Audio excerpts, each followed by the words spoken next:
everyone. Welcome. You are listening to the Neurodiversity Media Network. This is Maiden, Mother, Wise One, with your co-host, Alex Watt, and me, Briar Harvey. Today, we are talking about birth.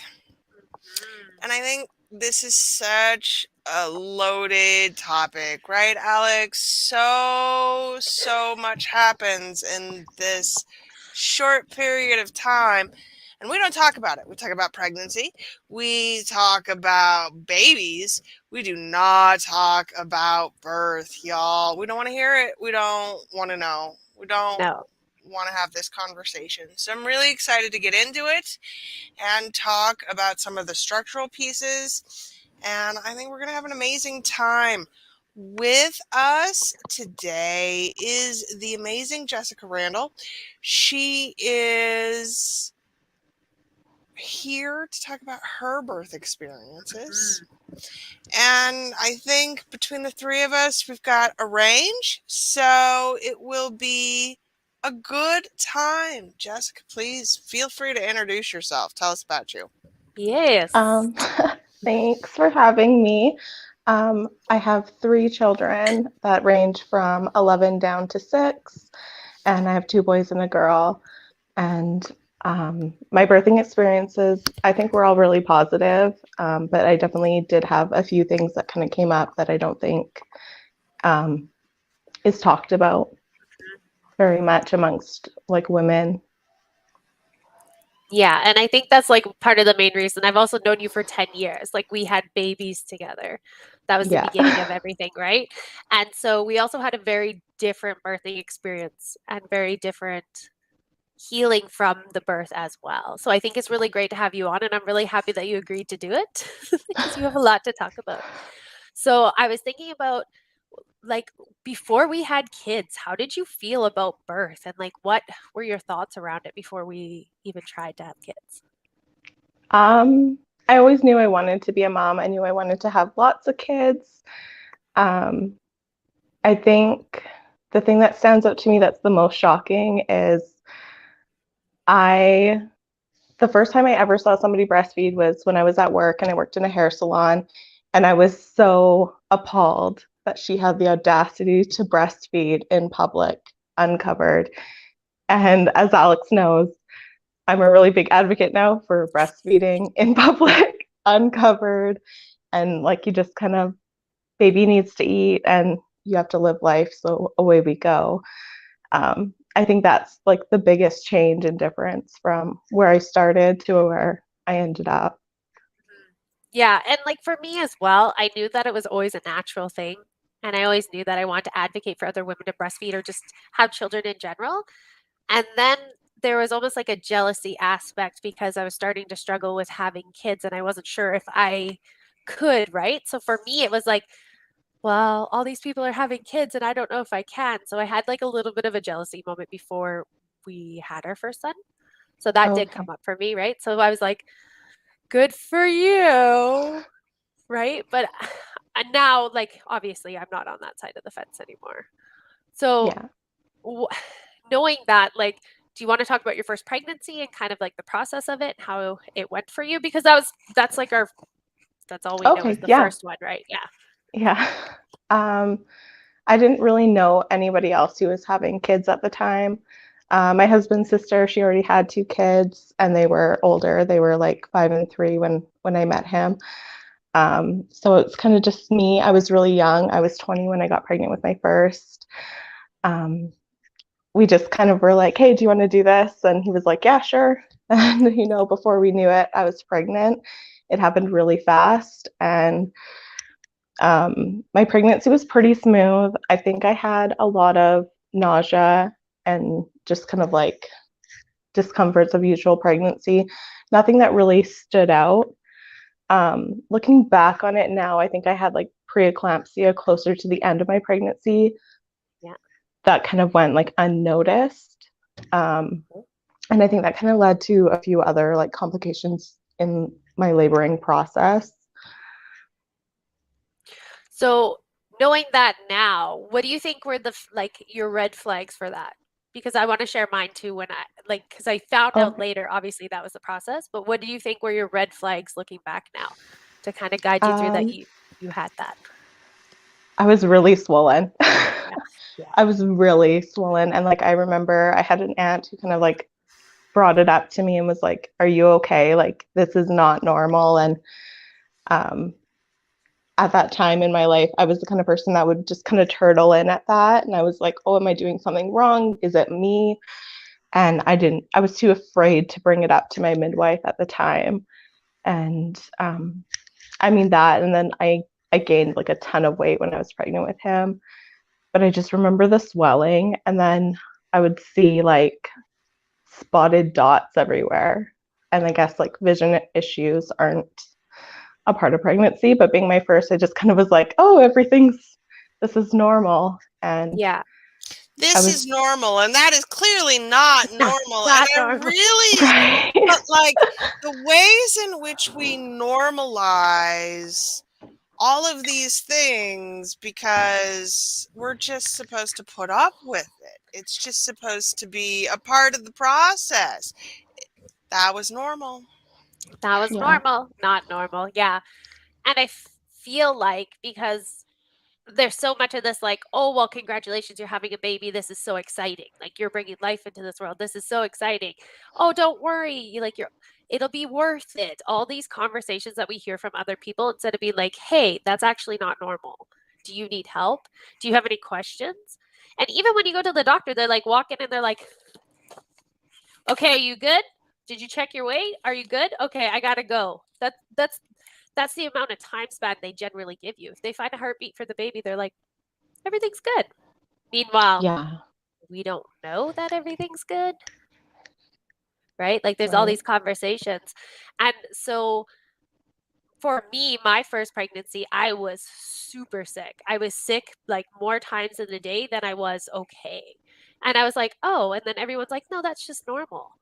And I was like, normal? Throwing up 12 times a day? This is normal? And then I went on Diclectin and I was like, that's not helping at all. And I was even more sick. So then my doctor got me off that. And then I spent 4 or 5 months spotting blood and puking, wondering, am I going to stay pregnant? I hearing conversations like, well, this is normal. Looking back, I know that I had a hemorrhage on my placenta because I got to see it after. But they were like, no, you're just spotting. It's okay. It's good. Your baby's good. But it's these conversations that we need to have with other women to help them know that they're not alone and actually it's not really normal. And if it's happening to more of us, we should be talking about it. And how can we advocate for that? And so that's a big part of it, right? Is the advocacy part of it. How do we take these experiences collectively and move them out into the greater world and have more of a conversation about it? Yeah. And I feel like medical is such an important part of things and they're wonderful, but there's an aspect of it that they're missing when it comes to midwifery, because my experiences in the hospital versus being with a midwife are polar opposite, completely different. And so because you had a midwife every time, Jessica, for the first 14 weeks of my first pregnancy, I had a doctor, and then I switched to a midwife because of some complications that I had with him. Yeah. And so what was your experience in flipping halfway through? Because I want to share mine too after. But so with my doctor, I was off. He kept pushing for me to have an abortion. And I believe it was around 14 weeks when I switched over to a midwife, and I went in for, I think it was like around 11 weeks to like hear the heartbeat. And he's like, oh, I can't find it. So like, whatever, just be on your way. And I was so fortunate that my husband was there with me, and he was like, this is not okay. You need to make sure, like, send her for an ultrasound. She's quite worried. Like, you need to do something for her. And he was like, oh, no, it's fine. We'll just see if it happens next time, or maybe she's miscarrying and all will be fine. And even something as simple as like I had just like a yeast infection, and he was like, oh, well, when you take this medicine, it'll abort your baby. And that was like the last straw. And then my husband kind of like put his foot down. He's like, you need to find someone else, because 9 months of this is not, it's not okay. And I was really fortunate that where I was working, his cousin had a client who was a midwife, and she heard the story and she's like, I'll make the room for you. So, which I'm so grateful that they did that for you, because the language when I was bleeding constantly with my first pregnancy was similar to the same thing. They were like, well, if you're going to lose it, you're going to lose it. There's nothing we can do. We can't help you. You're just going to have to ride it out and see.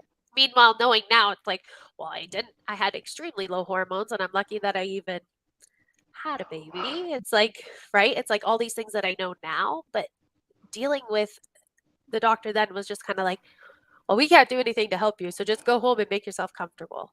That was the conversation. It kind of feels like a placate and pass off, right? Pretty much. It's like, we don't want to touch it because it's gonna we're gonna have to be human, and we're gonna have to be very kind to you. So you just go home and make yourself comfortable.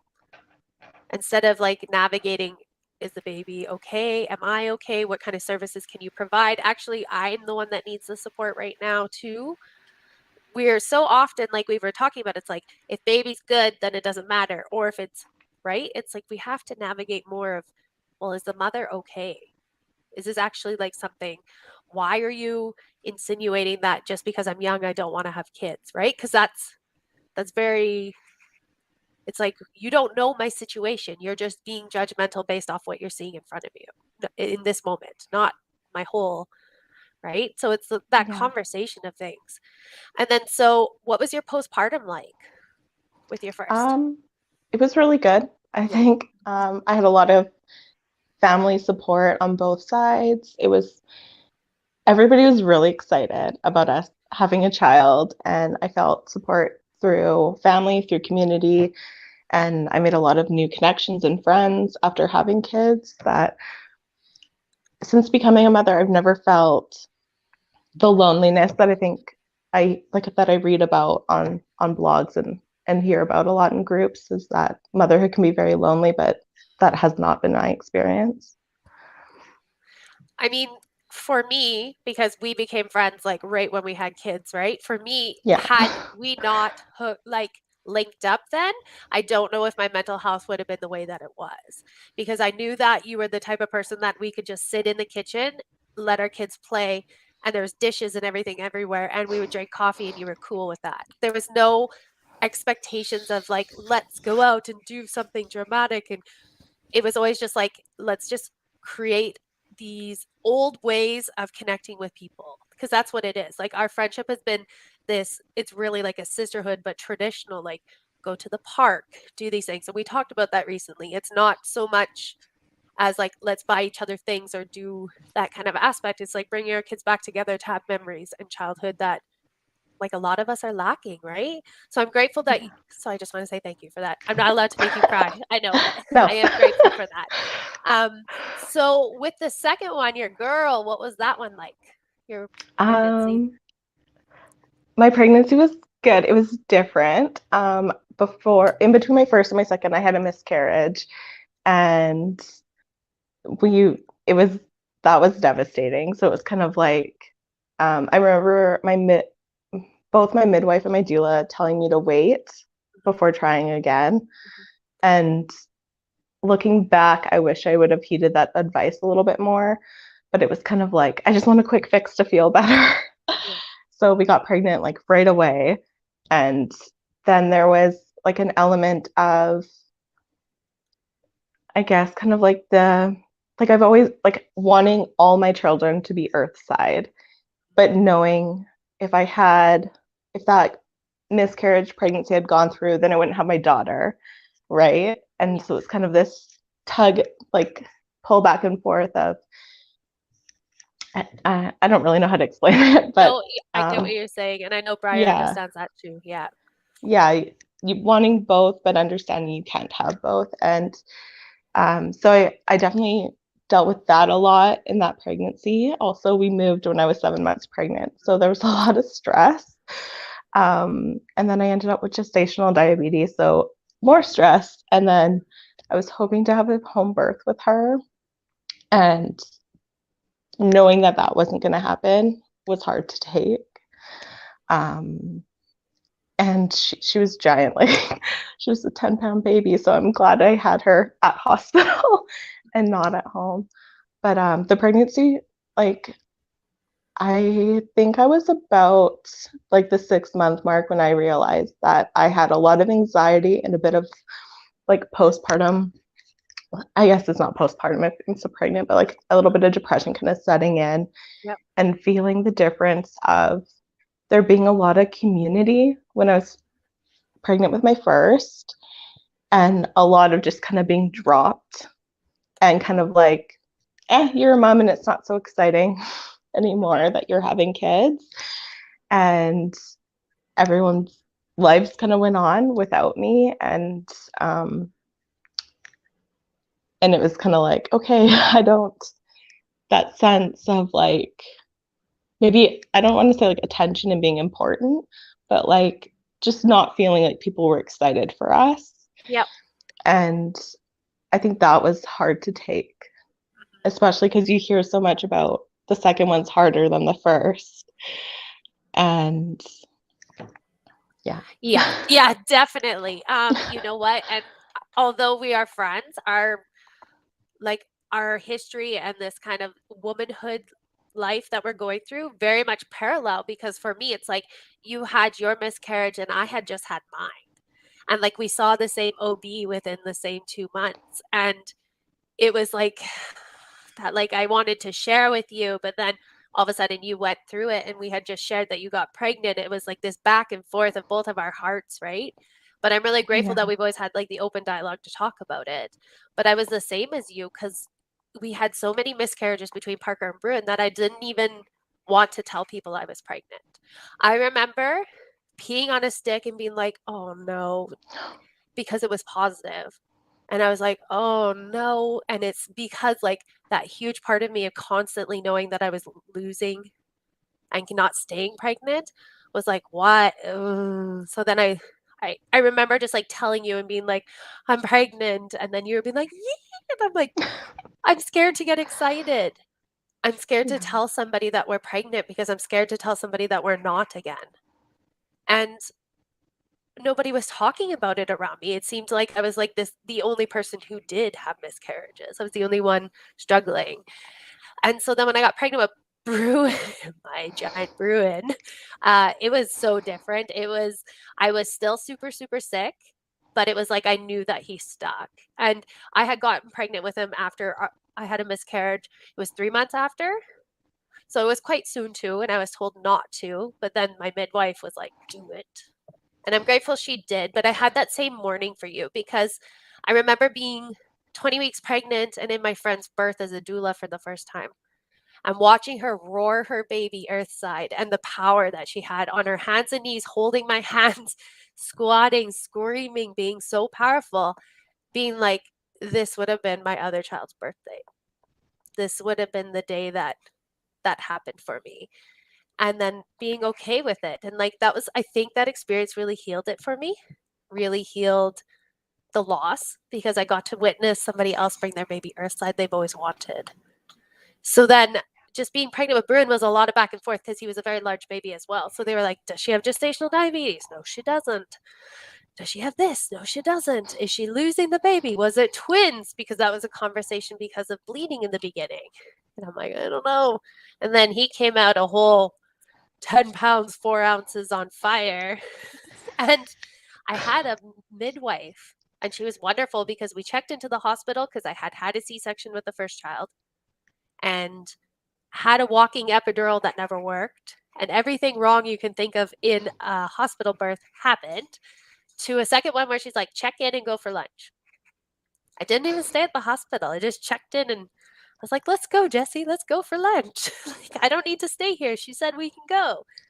And so like being strapped to a bed with monitors and being scared and everything in my first delivery and pushing a baby like on my hands and knees, pushing and being told, oh, by the way, that's his shoulder, not his head. That was the conversation about Parker. To Bruin, who was like, she was like, okay, just don't push too hard. You don't want him to come out too fast. And he was like, out. like like polar opposite births, right? This one was filled with students poking and prodding me and trying to touch every part of me and wanting to know because I have endometriosis. That's interesting. And she's pregnant. Two, my midwife being like, go walk the hallways, go away, leave, go for a walk outside, come back later. I'm really grateful I had both, but I had very, very scary and very textbook calm, realistic birth, right? And so when Haley was born, what was that experience for you? Like, how did you feel and how did it go? Her birth is my favorite. I know it is. Her being in labor with her, I think like the best I've ever felt. Like I felt the most like myself. It sounds really kind of weird to say, but like a lot of goddess energy and just like not being inhibited by the birthing process. I did a hypnobirth with her and I absolutely loved it. For how rough I felt emotionally with my pregnancy versus how serene and empowered I felt giving birth to her. I don't know why there was such a difference, but her birth went so smooth and perfect. And she was born into a room full of love. And I think it's interesting because her personality is a lot kind of mimics that labor, how I felt. And I think that's kind of interesting too. Mm-hmm. And for me, like with his birth, Bruins, same thing. It was so calm and it was so different, and I felt so in control. And I didn't have to be like, get me the hell off my back, because I never had to go there. I just got to stand and be me. And I sat on toilets and there was no nurses. And if a nurse came in, the midwife was like, get out. Like, it was just me and my husband and the midwife and me bringing my child down into earth. Like that, that's all I could think about. And we had one moment where I had a cervical lip, like it was swollen, my cervix. And so she goes, I know you're doing this unmedicated, but I got to put my arm up there. Can you just take some laughing gas? And I was like, I don't want to. And she's like, it's going to hurt. Just try. So I took it and I'm a cheap date, y'all. Like cheap date. So I take it and I was like, out cold. And my husband's holding me and I wake up and I'm like, please tell me I didn't have my baby yet. It's 2 seconds. She's like, no. I was like, okay, I didn't want to miss it. Right? It's like, those are the stories I want women to hear of, the funniness. And I was a rhythm person. I'm a rhythmic person. Did you find that, Jessica, too, that you were just you had a rhythm to you? Yeah. It was fast too. Mm-hmm. My first one, all my labors were fast compared to yours. I know. I was kind of I think the big joke was that it was kind of a 9 to 5, for all of them, kind of a thing. I don't know. Hers was just so beautiful. It was to me, it's that perfect birthing experience where I gave birth to her in a squatting position, which I don't recommend for your pelvic floor. Yeah. But I mean, she was born with her dad holding me and the midwife on the floor to catch her. It really was a beautiful experience. And I would remember being shocked that she was 10 pounds just by how easily she came out. Yeah. And, I know. I was the same way. They were like, don't push again. And then he was out and on my chest. And I was like, sorry, I couldn't wait. The midwife was like, it's okay. Everything's okay. And she's pushing buttons, calling nurses. I'm like, I'm fine. It was so the room different. fills up. Yeah. But, and then then we get to that part where it's I popped a vessel on the outside by my vulva. On the side, and then they start panicking because they're like, she's hemorrhaging, we told you not to let her deliver because I had a C-section. And my midwife is pokes her finger on there, she's like, nah, she's fine, it'll stop in 1 second. And then it did. And but I just remember everybody freaking out, and I was like, She looks at me, she's like, no, it's actually okay. Like, she's like, you're good. And they're like trying to take my baby. And I'm like, oh, hell no, I worked hard for this. just like half no, still sassy. I'm like, leave me alone. But yeah, I know I didn't practice the hypno part aspect of it, but I very much embodied it in my second birth. There was a lot of swaying, a lot of like tantric breathing, a lot of those kind of aspects to it. So I understand that like it made a drastic difference. I also played music the whole time. Oh. Did you have music in any of your births? No. No. No. Yeah, I like have songs for each kid that they were born to, and it means something to me right now. And like Bruce was like "Take Me to Church" by Hosier. Oh, I love It's like, that of song. course it is, right? Like if you meet this little bundle, he's like burly and a wild little cute thing, and you're like, of course that's your song, right? Yeah. But so then what did you try to have your third, or was that just like it was gonna happen? Or I think my second was like maybe 2 minutes old, and I'm like, when's the third? And everyone else in the room was like, okay, we just one at a time, please. No, so we always knew she would be our middle, and I think she was one when I got pregnant with my third. Yeah. And so that process of getting pregnant and having two little ones, I would like you to kind of give me some insight to your life. What was that like?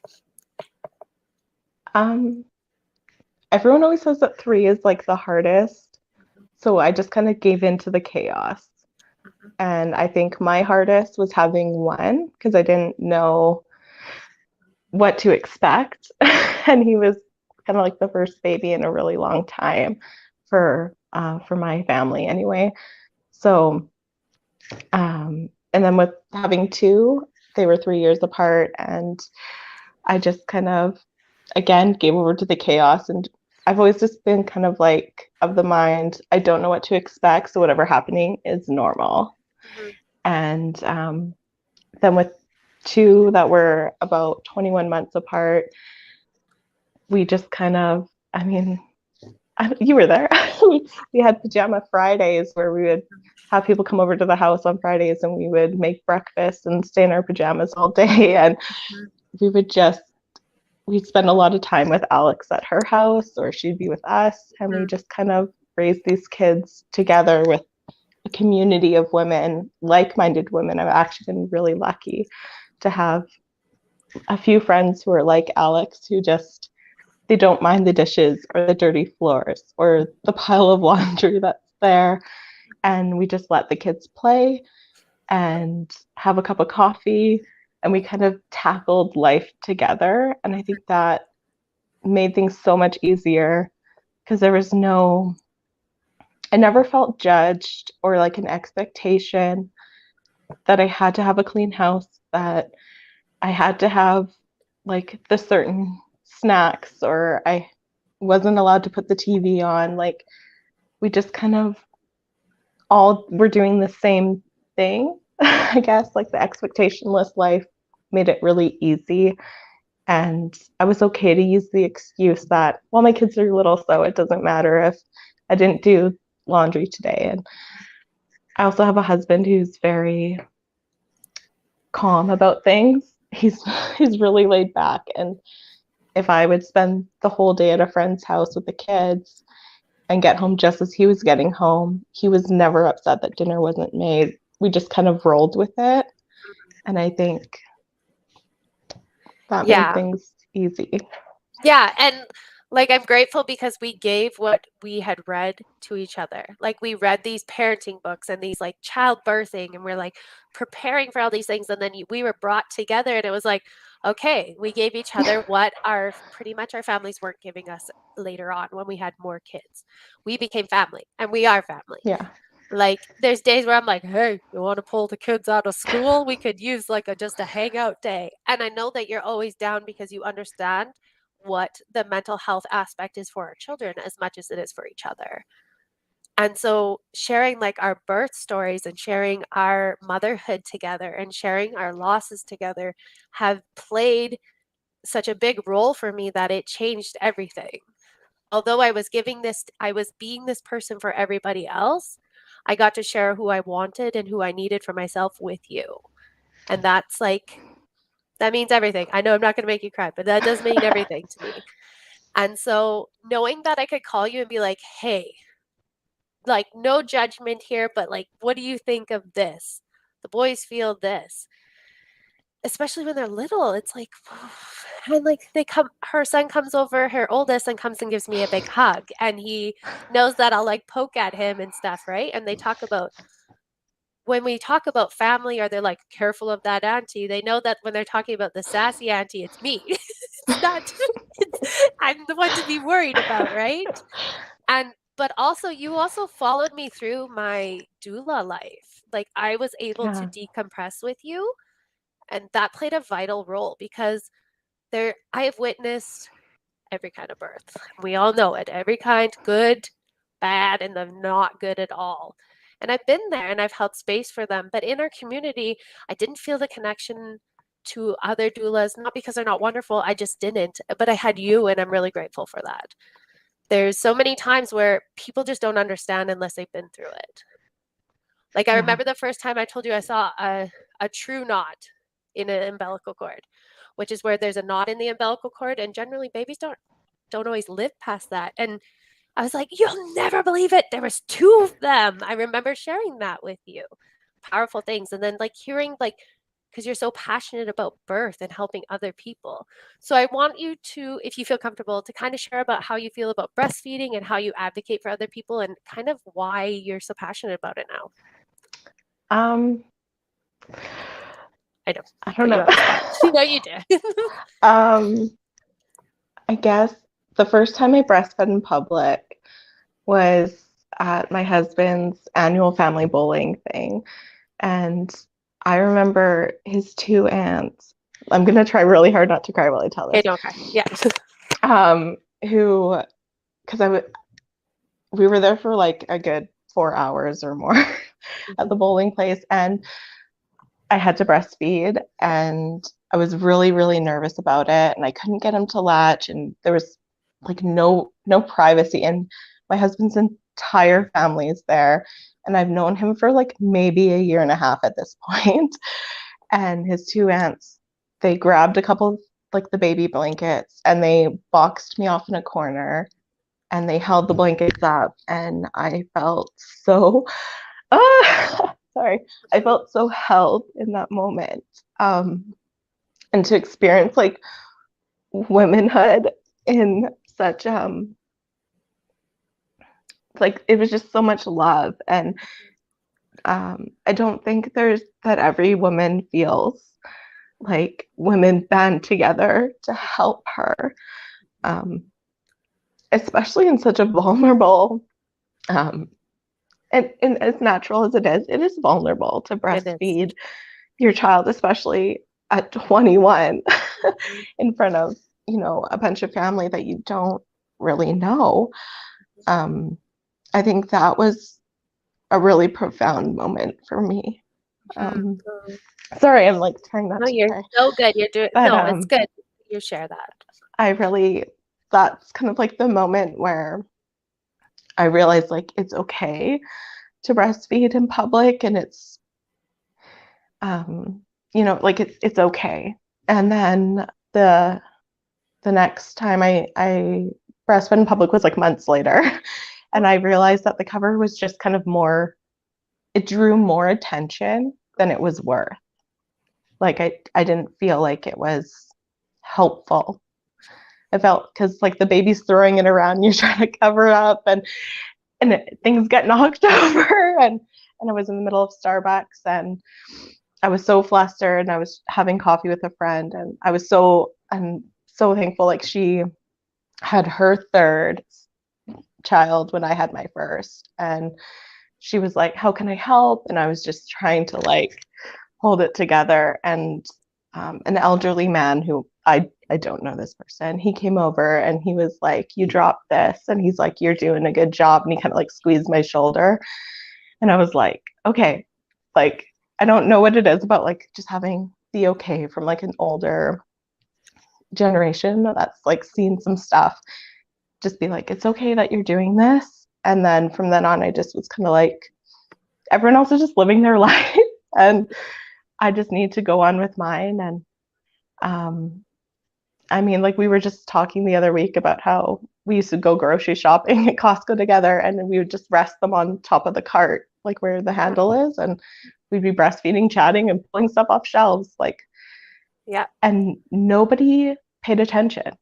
Nobody said anything to us. Nobody once ever stopped me and said, like, you shouldn't be doing this. And it wasn't the big deal that I had made it up to be in my head.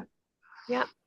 And like the biggest thing for me too is like you are so open to ever helping somebody else, to the point where like I know that you're the friend who would breastfeed somebody else's child if necessary, or donate milk.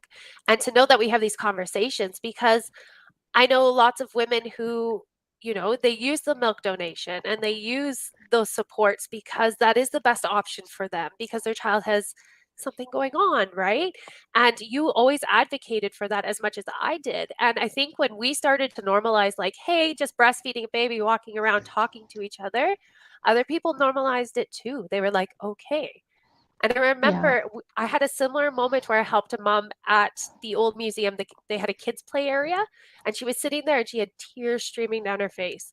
And she was trying to get her baby to latch. And her other kid was playing with the boys. And then my oldest runs over at like 3.5. He's like, are you just trying to get the baby booby milk? It's okay. You can do it. He's like, do you want a snack?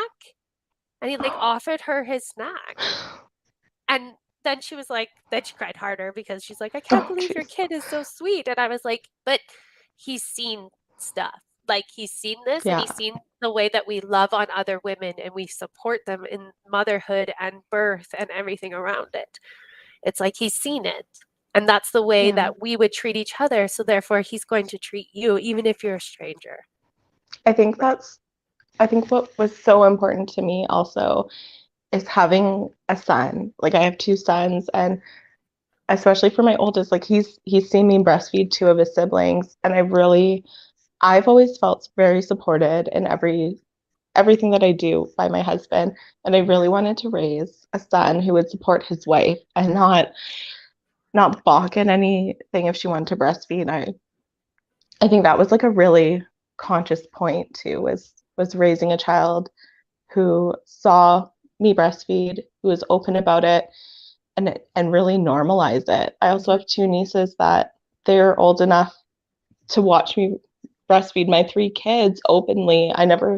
Well, with my first I did hide like in the back room, but for 2 of them it was very out there. And my hope for them is that they feel, if they choose to breastfeed, that they can do it with confidence, knowing it is normal and natural. And as you said, like with donating breast milk, with my third, I donated over 300, whatever, is it milliliters? Yeah. Of breast milk. And like I was making enough milk to sustain 3 children. And it feels so good to give that to someone else who, for various reasons, was unable to, but wanted to make that choice for their child and to make that possible. It feels good, to give.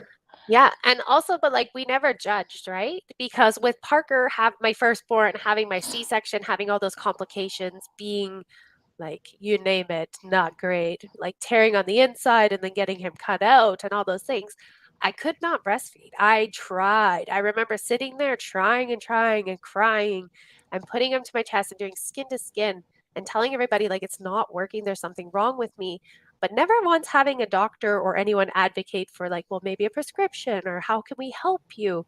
So then I was like breastfeeding to like help us, but also giving him a bottle because he would scream the house down. I know I'm not sustaining him, but there was never any judgment. And I think that's the beauty of both me and you. It's like, we don't care how you feed as long as you feel comfortable feeding and you feel loved and honored by people around you while you're doing it. And if you don't, then come sit with us on this side of the room because we're going to support you. Like to sustain you and your happiness and your mental health, like what can we do to help you? Because we have friends who have been through it all, right? Yeah, I remember when I switched, my daughter, I think she was about 9 months old when I was like, I can't do this anymore. Like it's just the way that she breastfed was so different than how the boys did. Like she was constantly breastfeeding, and it's draining. Like physically it's draining, mentally it's hard when you have a 3-year-old. And I remember, Alex, you were like, it's okay if you do formula. And just hearing that, like, it's okay. Like that is best, right?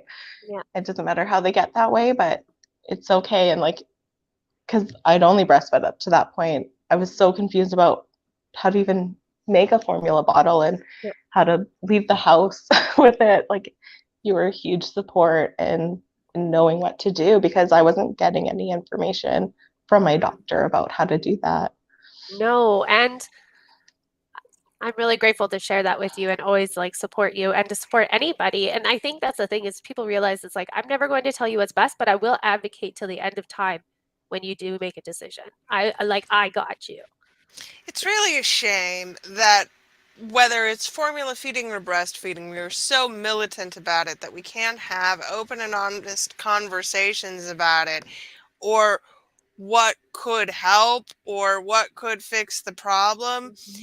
You know, I remember with my second being told that breastfeeding was lazy, and I'm like, no, listen, I have done both. Neither way is easy. No. Neither way is fun. Neither way is time. One is indeed slightly more cost efficient, but only if you are not, putting all of those calories in your face to sustain the breastfeeding. With my second, I had to eat so much. I think I probably ate more than formula would have cost to, right? So it's the militancy around having the conversation at all. It's so, so important to just allow fed to be best. And that's fine. Yeah. But also, like, let's roll back. It's like you just gave birth in whatever way you did. C-section, vaginal birth, it doesn't matter how you did it. You just gave birth, period. So now you're rolling into this like this unknown. You have stitches, you have owies, you may not tear it all, you may tear front to back. We like all aspects, one of us in this room has had, right? So then going forward, it's like, well, now you're supposed to sit in the 4th trimester and take care of yourself. Did we do that? Like, I know there's aspects where you did, Jessica, but I know that if we did not have that, like that full 4th trimester love and nourishing, it's like, were we feeding ourselves properly? Did we even get told that if we don't feed ourselves properly, then we don't produce milk properly? We're not drinking enough. We feel dehydrated. We start like becoming anemic. Did we talk about how trauma can cause us to not be able to breastfeed because we've had physical trauma in this area? So what happens is our nervous system's actually triggered, not because we feel triggered by our baby, but because of what it needs. It's like, how can we bring the 4th trimester back to women? They preach about it, but it's like, we really need to actually bring it back. We need to have our village, like me and you did, sit and have coffee and be like, okay, well, we should probably eat too. Because we say that to each other. It's like a pot of coffee, and we're like, actually, we should probably eat something. But women are expected to birth children and then return and bounce back immediately. If the baby checkup at 6 weeks is great, you're good to go. You're good to have sex. Yeah, and there's no further follow-up on mom in any way, shape, or form. A 6-week checkup and then nothing is a travesty. And I remember them like looking at my C-section scar from my first and being like, oh, looks good, looks great, you're great. And I'm like, yeah, but I tore my cervix on the inside too. And they're like, oh, we're not going to check it. You'll be fine, it'll heal up. Could you imagine if that happened to a man?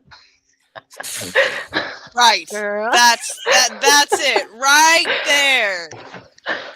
Right? And like with my firstborn, because we had gone like 55 hours of me in like active labor, like in the labor, they put a scalp lead in his head to track him. And then what happened is he turned, and when it turned, it clipped me on the inside. And then the student doctor was like, I don't see the scalp lead, but that's the head. And then the OB comes in and she's like, that's the shoulder. And I was like, oh, good. Here we go. Meanwhile, I'm like over a squat bar, like wondering why my body's failing me, why I fought so hard, how many losses I've had, how am I going to bring this baby earthside, because come hell or high water, it is happening. I have got thus far. He's coming. And looking at my husband feeling absolutely exhausted and defeated and not sure what I can do, and the OB being like, it's okay to tap out now. And I was like, I don't, and she's like, it's our fault you're not able to do this. It's not your fault. And I remember just crumbling because I was like, okay.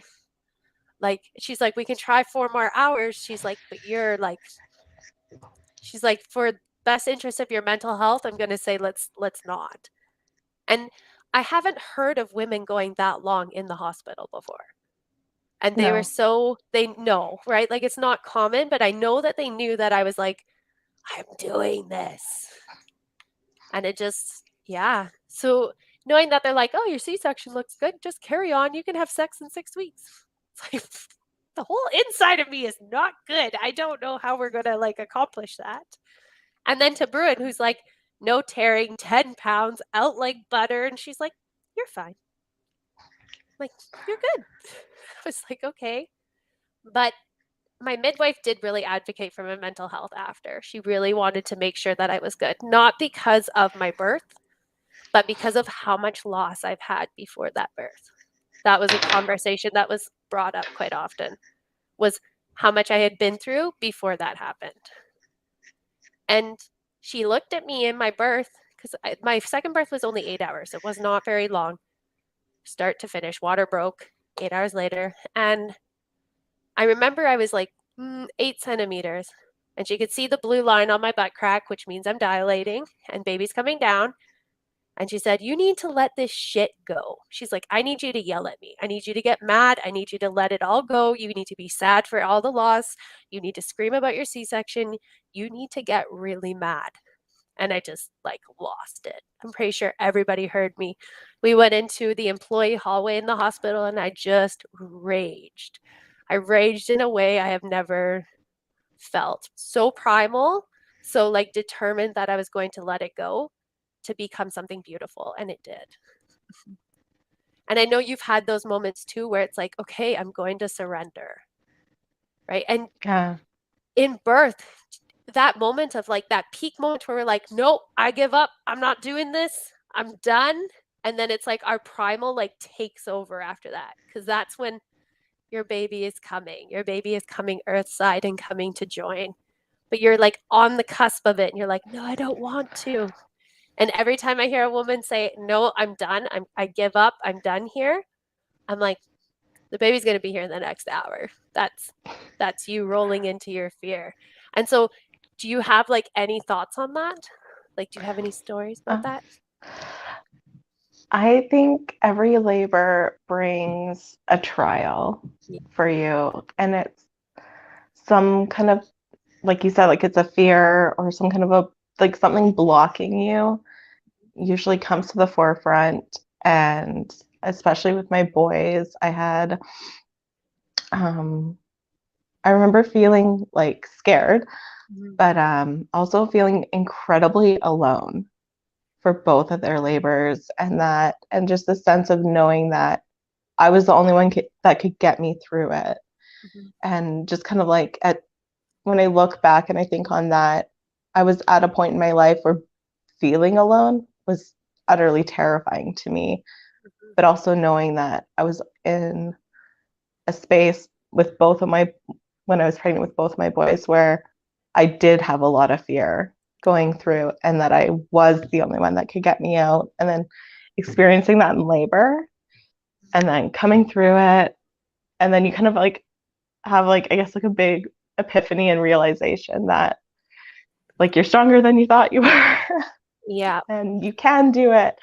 And, just kind of solidifies like that, that inner strength that you really do possess and have within yourself.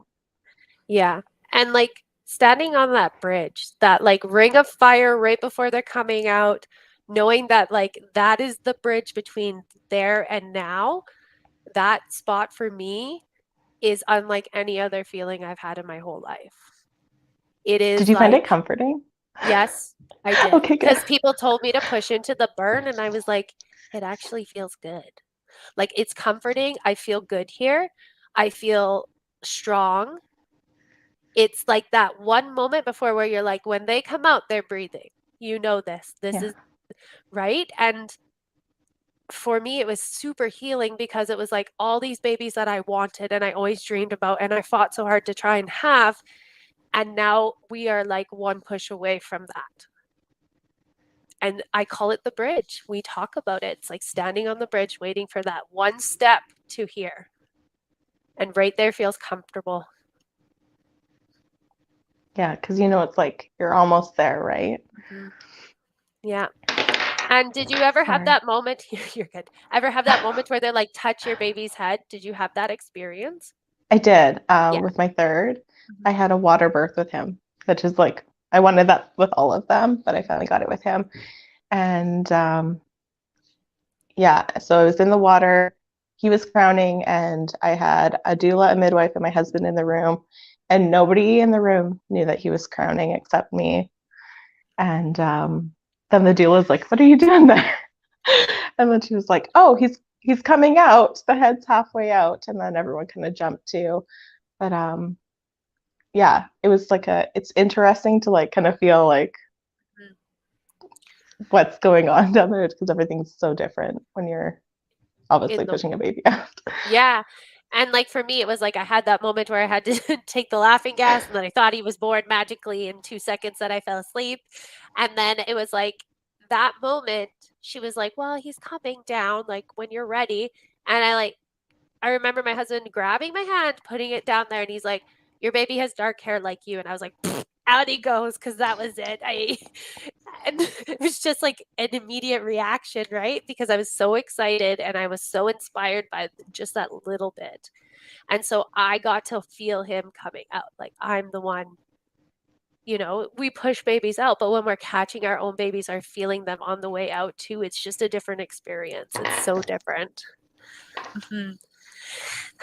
So do you feel like, because now you've had 3 and you've had 3 very different births and you've had 3 very different postpartum, do you feel like you are more anxious during your pregnancy or after? Probably after. Mm-hmm. Yeah. See, and mine was during. I call it like mother anxiety. It comes up. I think of like, oh, they're going to hurt themselves. Well, I have 3 sons. Of course they are. But and I don't think of like they're going to hurt themselves in a catastrophic way. It's like they're going to hurt themselves and I'm not going to be there for them right away. Because that's a flashback of my own childhood stuff, not just because of what it is, right? So it's like I have to parent out of my own way. I call it like I have to parent outside of my own childhood experiences and outside of my own trauma. So for me, I was blue after having my second, very like sad. I remember sitting breastfeeding and being like, am I ever going to be happy again? Is this okay? I love you guys. I wanted you so bad, but being so, so sad because I felt alone because I was just alone in that moment. Whereas after P, my oldest, Parker, I feel like because we were so busy and we were so with each other and stuff, we were after Bruin too, but it was just he had a week where we were in the hospital, and I think that sent me really bad into postpartum depression. If I reflect on it now. And then having the third through adoption sent me into another kind of little hill of depression because it doesn't get easier just because they're a grown kid. You still are learning, you're still understanding, you still go through a 4th trimester, and a lion period is what I call it because we adopted a son who has the emotional maturity of like a 2-year-old because he was not loved in the way he deserved. So it's lots of like touching and lots of back to like rocking and chest on my head, and like it's a flashback of going back to skin with kids, right? So it's very interesting how much they correlate, even though they are very different. We did go through a 3rd birth. It was just different.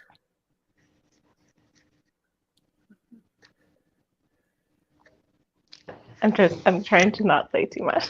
I know you are. But I do remember like having conversations with you about like after he came to be with you guys, and um like I know we wanted to give you the space to kind of to bond. And I think that's so important, like when you bring any child home, whether that's through adoption or like through your own birth, that you really have that time of one-on-one, just that immediate family to bond. And then I do remember you when you were finally ready, and we met Luke, and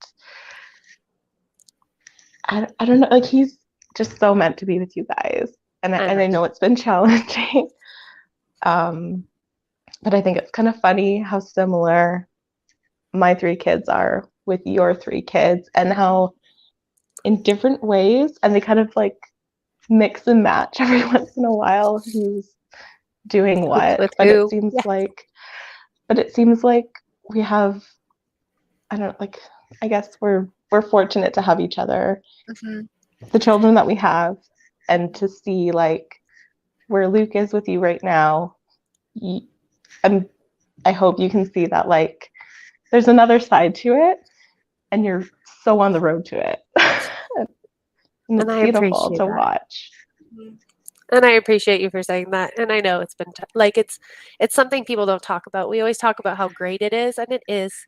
But we also need to understand that it's a little person who comes with a lot of stuff that's hurt, and it's a lot of mirroring for me. It's mirroring things. And then in a beautiful spiritual way, he would be the child that I lost. His birthday would correlate to a date of a child I lost.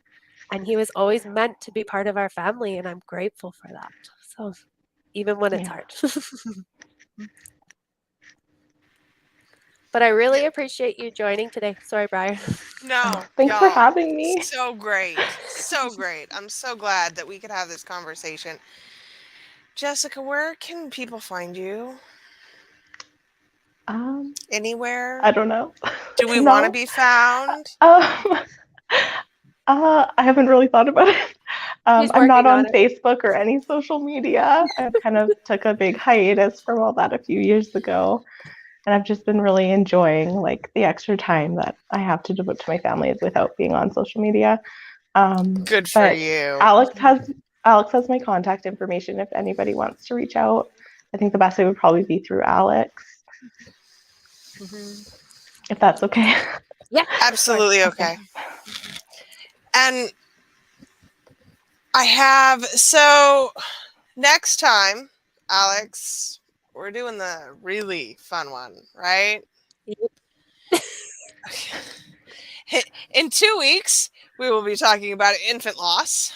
So, great stuff. It's hard. All of this is hard.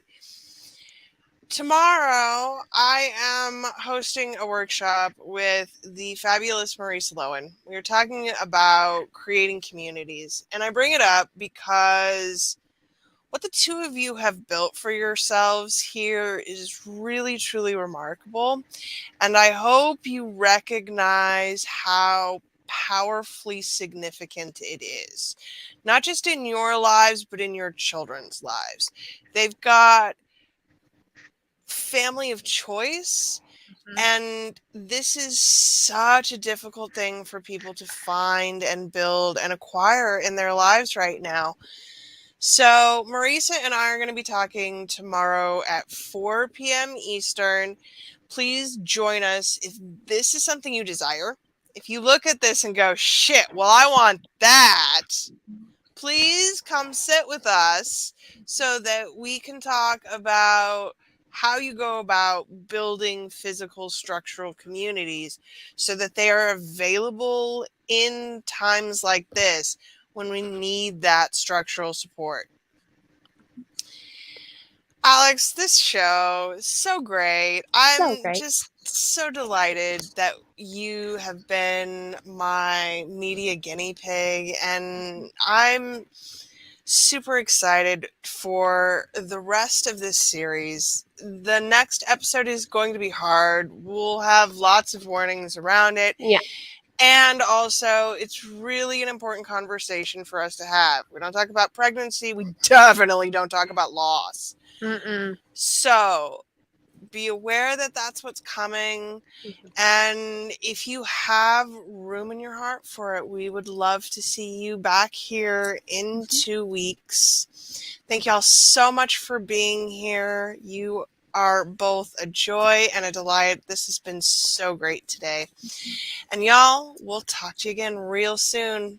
Bye now. Bye.